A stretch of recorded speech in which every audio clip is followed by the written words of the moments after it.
Pagpalang araw po sa ating lahat. Tayo po ay napabalik sa ating daily devotion. At ang pag-uusapan po natin yun ay, connected ka ba talaga o feeling mo lang? In John chapter 15, verse 5, I am the vine, you are the branches. If you remain in me, and in you, you will bear much fruit. Apart from me, you can do nothing. Sa pahayag ni Jesus, na siya ang tunay ang puno ng upas, nalilo niyang pinaalala na ang tunay na buhay spiritual ay hindi nagmumula sa ating sariling lakas kundi sa ating ugnayan sa Kanya. Tulad ng sanga na walang buhay kapag nahiwalay sa puno, ganun din ang mananampalataya na umaasa sa sarili at hindi natili kay Kristo. Ang koneksyon kay Jesus ay hindi panlabas na relasyon, kundi panloob na relasyon na nagbibigay buhay. Madalas, akala natin ay connected tayo dahil nagsisimba, naglilingkod, o may kaalaman sa Biblia. Ngunit ayon kay Jesus, ang tunay na sukatan ng koneksyon ay ang panatili sa Kanya. Isang tuloy-tuloy na pagsuko, pagtitiwala at pagsunod.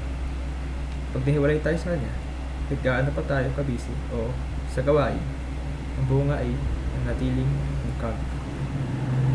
Ang larawan ng Israel bilang punong hindi namunga ay babala sa atin na posible palang maging religious pero hindi fruitful. Si Jesus ay ang tunay na puno na hindi kailanman nabibigo at ang sino mang nakakabit sa Kanya ay patuloy na tumatanggap ng biyaya upang bago magtiis. Ang Kanyang buhay ang dumadali sa atin upang makapamunga ng pag-ibig, kagalakan at kabanalan. Ang pagiging alagad ni Kristo ay hindi simpleng pagsunod sa utos niya, kundi isang buhay na koneksyon, parang dugo na dumadali sa katawan. Habang naatili tayo kay Kristo, siya mismo kumikilos sa atin upang ang ating pamumuhay ay magpatotoo sa Kanyang kalwalhatian. Ang bunga sa ating buhay ay hindi para sa ating papuri, kundi patunay na siya ay buhay sa atin. Para sa ating tagaplikasyon, ang una ay remain as a branch in the vine. Suriin, araw-araw kung saan ka talaga kumukuha ng lakas. Kay Kristo ba o sa sarili mo?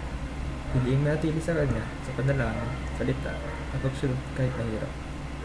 Pangalawa naman ay live as a disciple to prove your connection. Pakita ang iyong ugnayan kay Kristo, hindi lang sa salita, hindi sa ugali at desisyon. Ang isang tunay na nakakabit sa Kanya ay makikitang nagbabago ang direksyon ng kanyang buhay. Ang panghuli ay bear fruit, love, and joy for the glory of God. Hayaan mo ang pag-ibig at kagalakan ni Kristo at lumabas sa iyong pakikitungo sa iba. Kapag namunga ang iyong buhay, ang Diyos ay napaparangalan at si Jesus ang nakikilala.